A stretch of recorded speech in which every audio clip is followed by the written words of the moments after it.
નમસ્કાર મિત્રો, કેમ છો? તારીખ આજે 20 સપ્ટેમ્બર 2025 ને શનિવાર, ગુજરાતી તિથિ ભાદર વિવાદ અને સૌ દેશ. આइए આજના મુખ્ય સમાચારમાં દેશભરના તમામ મોટા સમાચારો પર એક નજર કરીએ. અમરેલી જિલ્લાના ધારાસભ્યો અને સાંસદો મેદાને પડ્યા. સરકારની નિષ્ક્રિયતા ઉજાગર કરતા પત્ર લખીને સરકારની આબરૂની ધૂળધાણી કરી. ભારત ચીન સાથે ધમકીભરી ભાષા વાપરવી અમેરિકાને ભારે પડશે, રશિયાએ ટ્રમ્પને ચેતવ્યા. નારાયણ સાંઈને મળ્યા 5 દિવસના હંગામી જામીન. ગુજરાત હાઈકોર્ટમાંથી મળી મોટી રાહત. દેવદિવાળીએ કાર્યરત થશે દેશનો પહેલો અને દુનિયાનો ત્રીજો અર્બન ટ્રાન્સપોર્ટ રોપવે. સ્માર્ટફોન સહાયની મોટા ઉપાડે જાહેરાત કરવામાં આવી. કૃષિ વિભાગે ત્રીજા ભાગના ખેડૂતોની અરજીઓ માંડ મંજૂર કરી. દેશભરમાં ઓનલાઈન મની ગેમ પર પ્રતિબંધ. 1 ઓક્ટોબરથી નવા કાયદાઓ અમલમાં આવશે. 7 ડે સ્કૂલની જેવી જ ઘટના પાટણમાં બની. ધોરણ 8ની વિદ્યાર્થીની સાથે વિદ્યાર્થીઓએ કર્યું અમાનુષ્ય વર્તન. ગુજરાતમાં કૃષિ યાંત્રિકીકરણને પ્રોત્સાહન આપવા માટે રાજ્ય સરકાર દ્વારા ખેડૂતોને ટ્રેક્ટરની ખરીદી પર 1 લાખ સુધીની સહાય આપવામાં આવશે. દેશની જીનઝેડ બંધારણને બચાવશે, લોકશાહીની રક્ષા કરશે અને વોટ ચોરીને રોકશે રાહુલ ગાંધી. ગોંડલકોટની બહાર સમર્થકો આવ્યા. અનિરુદ્ધ સિંહે કહ્યું 15 દિવસમાં બહાર આવીશ.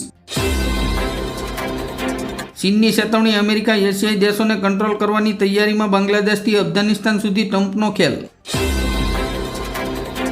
દેવભૂમિ દ્વારકા જિલ્લાના ખંભાળિયામાં વીજ કંપનીની ઘોર બેદરકારીના કારણે 2 નિર્દોષ ખેડૂતોએ જીવ ગુમાવ્યા. સાબરમતી રેલવે પોલીસે વાહન ચોરી કરતી ગેંગને ઝડપી 24 ગુના ઉકેલ્યા. ગુજરાતમાં લવ જેહાદ જેવી પ્રવૃત્તિઓમાં સંડોવાયેલા ગુનેગારોને ગુજરાત પોલીસ કરાવશે કાયદાનું ભાન. હર્ષ સંઘવી. શક્તિસિંહ ગોહિલે કહ્યું વડાપ્રધાન નરેન્દ્ર મોદીએ ભૂતકાળમાં આપેલા વચનો પૂર્ણ ન કરવા બદલ ભાવનગરના લોકોની માફી માંગવી જોઈએ. રાહુલ ગાંધીનો મોટો દાવો. લોકોના નામ ડિલીટ થઈ રહ્યા છે. ખુદ ચૂંટણી પંચના લોકો આવીને મને માહિતી આપે છે. વલસાડ ડાંગના સાંસદ ધવલ પટેલને પક્ષે સોંપી મોટી જવાબદારી. 7 રાજ્યોના પ્રભારી તરીકે નિમણૂક કર્યા.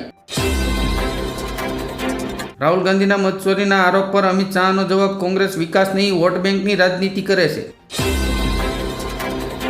હાથ મિલાવવાના વિવાદ વચ્ચે ફરી યોજાશે ભારત પાકિસ્તાનની મેચ. 21 સપ્ટેમ્બરના રોજ દુબઈના ઇન્ટરનેશનલ સ્ટેડિયમમાં રમાશે. અમેરિકાના રાષ્ટ્રપતિ ડોનાલ્ડ ટ્રમ્પે ભારત પર લગાવેલો ટેરિફ 30મી નવેમ્બરે હટાવી દેશે. ભારતના મુખ્ય આર્થિક સલાહકારકે આપ્યો મોટો સંકેત. અમદાવાદ પ્લેન ક્રેશ દુર્ઘટનામાં પ્રથમવાર બોઈંગ કંપની સામે અમેરિકામાં દાખલ થયો કેસ. મૃતકના પરિવારજનોએ લગાવ્યો મોટો બેદરકારીનો આરોપ. પાકિસ્તાનની ફૂટબોલ ટીમ ટુર્નામેન્ટ રમવા જાપાન પહોંચી પણ તેમને એરપોર્ટ પરથી પરત ભગાડી દેવામાં આવી. રાહુલ ગાંધીએ કર્ણાટક અને મહારાષ્ટ્રમાં વોટ ચોરીના પુરાવા આપ્યા. ઓપરેશન સિંદૂરની કારમી હાર બાદ પાકિસ્તાનનો મોટો દાવ. ચીનનો સાથ છોડીને સાઉદી અરેબિયા પાસે માંગી સુરક્ષાની ભીખ. છેલ્લા 14 દિવસથી ચાલી રહેલા ગેટ બચાવો પદયાત્રામાં આપના નેતા પરવીન રામ બેભાન થયા. મનસુખ વસાવાએ કહ્યું જેની પાસે રૂપિયા હશે તે દૂધધારા ડેરીની ચૂંટણી જીતશે. ગુજરાતમાં વાહનોની ઇમિગ્રેશનની સમસ્યાને કારણે 1000 કરોડનો વેપાર સ્થગિત. સંસદ અને મુંબઈ હુમલામાં આતંકવાદી મસૂદનો હાથ હતો. ઇલિયાસની કબૂલાતે પાકિસ્તાનને ખુલ્લું પડ્યું. ભાજપના સાંસદ અનુરાગ ઠાકરેએ કહ્યું 90 ચૂંટણી હારનાર અને અદાલતની ફટકાર ખાનાર રાહુલ ગાંધી નેપાળ અને બાંગ્લાદેશ જેવી પરિસ્થિતિ સર્જવા માંગે છે. મૃત્યુ પામનાર 40 એડવોકેટના વારસદારોને 1 કરોડ 10 લાખ રૂપિયાની સહાય મંજૂર કરતું બાર કાઉન્સિલ ઓફ ગુજરાત. શેરબજારમાં ચાલ્યો પતંજલિનો જાદુ. 200 દિવસમાં કરી 9000 કરોડની કમાણી. પાવાગઢ શક્તિપીઠ ખાતે મંદિરના દર્શનના સમયમાં કરાયો ફેરફાર. ભક્તો માટે કરાઈ ખાસ વ્યવસ્થા. અમેરિકાએ ચાબહાર પોર્ટ પર ભારત સહિત અન્ય દેશોને પ્રતિબંધોમાં આપેલી છૂટને કરી રદ. માઉન્ટ આબુમાં મોટી દુર્ઘટના. સેલ્ફીના ચક્કરમાં મહેસાણાનો યુવક ઊંડી ખીણમાં પડ્યો. 1 ભૂલ ભારે પડી. વિઝા ઇન્ટરવ્યુમાં પાસપોર્ટ લઈ લેવાયા બાદ પણ વિઝા આપવાનો ઇનકાર કર્યો અમેરિકાએ. સરકારનો વિરોધ કરવા માટે 8 લાખ લોકો રસ્તા પર ઉતરી આવ્યા. ફ્રાન્સમાં થયો નેપાળ કરતાં પણ મોટો હોબાળો. રીબડાના અનિરુદ્ધસિંહ જાડેજા જૂનાગઢની જેલમાં કરશે આત્મસમર્પણ, સજાની માફી અંગે પુનઃ વિચારણાની શક્યતા. દુનિયાની સૌથી મોટી કાર ઉત્પાદન કંપની મારુતિ સુઝુકીએ તમામ મોડલોના ભાવમાં કર્યો ઘટાડો. જીએસટીનો લાભ ગ્રાહકોને આપશે. અમેરિકાએ એકવાર ફરી ભારતને આપ્યો ઝટકો, કેટલાક ભારતીય અધિકારીઓના વિઝા રદ કર્યા. ગુજરાતના 10 મહાનગરોમાં યોજાશે નમો યુવા રન. અમદાવાદમાંથી 10,000થી વધુ યુવાનો જોડાશે. રશિયા બેલારુસના 1 લાખ સૈનિકોની સંયુક્ત કવાયત. નાટોમાં ફફડાટ, પુતિને લીધી અચાનક મુલાકાત. દેવાયત ખવડને 1 લાખ રૂપિયાના બોન્ડ પર મુક્તિ આપવામાં આવી. ખવડને ગીર સોમનાથ અને રાજુલા જિલ્લામાં પ્રવેશ પર પ્રતિબંધ મૂક્યો.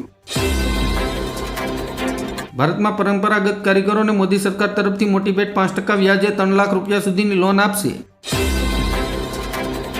પીએમ મોદીને અભિનંદન આપતા ટ્રમ્પે મોટી વાત કહી. કહ્યું, રશિયા યુક્રેન યુદ્ધનો અંત લાવવા માટે તમારા સમર્થનનો આભાર માનું છું.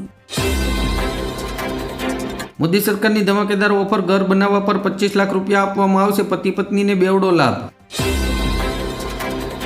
ગુજરાતમાં મસ્જિદ, મદ્રસા અને દરગાહ પાસે ગરબા પર પ્રતિબંધનું બોર્ડ લગાવવામાં આવ્યું. 2 મુસ્લિમ નેતાઓ સામે કેસ દાખલ કર્યો. આરજેડીના દબાણમાં કોંગ્રેસનું સરેન્ડર. બિહારમાં ઓછી સીટો પર લડવાનો આપ્યો સંકેત. દિલ્હી એનસીઆરમાં વાયુ પ્રદૂષણના કારણે પરાળી સળગાવવા મુદ્દે સુપ્રીમ કોર્ટ ભડકી. કહ્યું, અમુક ખેડૂતોને જેલમાં નાખો તો બધા સીધા થઈ જશે. રાજકોટના વોર્ડ નંબર 11માં વિસાવદરવાળી કરવાની સિમકી ખાડામાં સૂઈને સ્થાનિકોએ વિરોધ નોંધાવી રસ્તો બંધ કરી દેતા પોલીસ તંત્ર દોડતું થયું. બિહાર ચૂંટણીના મેદાનમાં જગતગુરુ શંકરાચાર્ય. તમામ 243 વિધાનસભા બેઠકો પર ઉતરશે ઉમેદવારો. જીએસટી ઘટાડવા છતાંય નફાખોરી કરનારનું આવી બનશે 6 મહિના સુધી જૂના નવા ભાવના રિપોર્ટ તૈયાર થશે. સેટેલાઇટ ઇમેજમાં પાક ન દેખાતા 80,000થી વધુ ખેડૂતોના ટેકાના ભાવે મગફળીનું રજીસ્ટ્રેશન રદ કરવામાં આવતા ખેડૂતો થયા ગુસ્સે. ગુજરાત હાઈકોર્ટના નિયમોમાં ધરખમ ફેરફાર. હવેથી સિનિયર વકીલો નહીં માંગી શકે મુદત. મુસ્લિમ દેશોની એકતા બાદ ટ્રમ્પે નેતન્યાહુને વ્હાઇટ હાઉસ આવવા આપ્યું આમંત્રણ. ગાઝાને કંટ્રોલ કરવાની બનાવી કૂટનીતિ.